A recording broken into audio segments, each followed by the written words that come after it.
If you like blowing stuff up, you're probably going to like Mercenaries 2. No other game before has given you so much freedom to cause so much destruction. But still, it takes more than a few, or even a few hundred different explosions to make a good game. So how does Mercenaries 2 hold up? The first thing you should know is that Mercenaries doesn't take itself too seriously. When your mission of revenge kicks off with the phrase, "Nobody shoots him in the ass," you should know that it's not gripping storytelling that's going to be motivating you. You'll start out picking one of 3 mercenaries, each with their own subtle advantage, such as faster speed, faster health regeneration, or more ammo. In the very beginning of the game, your choice of missions is fairly linear, but it won't take long at all to unlock the rest of the open world, as well as access to the 5 different factions that are vying for power. The in-game world of Venezuela is absolutely huge. This can seem a bit daunting at first, but if you take the time to complete the outpost missions for each faction, you can quickly warp within a minute or 2 of any objective. Of course, you can also airdrop in a sports car, helicopter, or speedboat at virtually any time.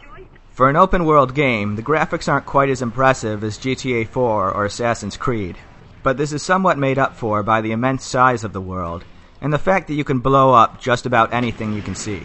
The sheer variety of weapons, airstrikes, and vehicles at your disposal is quite awesome. The vehicle physics are more arcade style. They don't control as well as, say, Burnout Paradise, but don't expect to have to rely on your brake as much as in GTA 4. Your early weapons can also feel a bit underpowered, but thankfully the later ones pack a nice punch. Some of your heavy weaponry, like the fuel air rockets, cause awesome explosions that take down just about anything.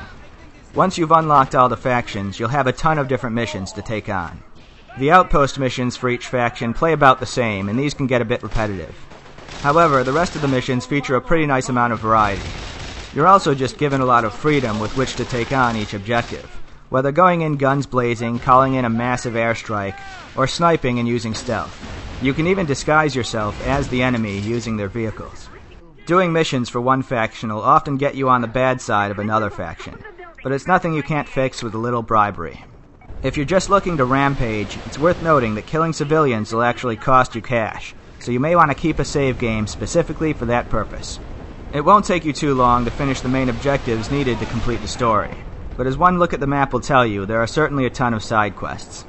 On the downside, the game doesn't offer much of a challenge. The AI can be rather dumb, and since you regenerate health, it's fairly easy to duck out of the action and recuperate. Despite the light challenge, Mercenaries 2 gets one thing right that a lot of open-world games miss, and that's that it's almost constantly rewarding. With every mission you complete, you're always unlocking new items that you're going to want to tinker around with. Another good example of this is the spare parts that are scattered around the game world. Unlike the flags in Assassin's Creed or those flying rats in GTA that only reward players at the very end, you'll constantly unlock cool new vehicles with every few spare parts that you discover. Touches like this make the game world actually worth exploring. Another nice improvement is that most of the missions in Mercenaries 2 have plentiful checkpoints. Unless you really suck, you're not going to be spending a lot of time driving back to the start of the mission if you happen to fail. The biggest problem with Mercenaries 2 is that it also has plentiful bugs and glitches.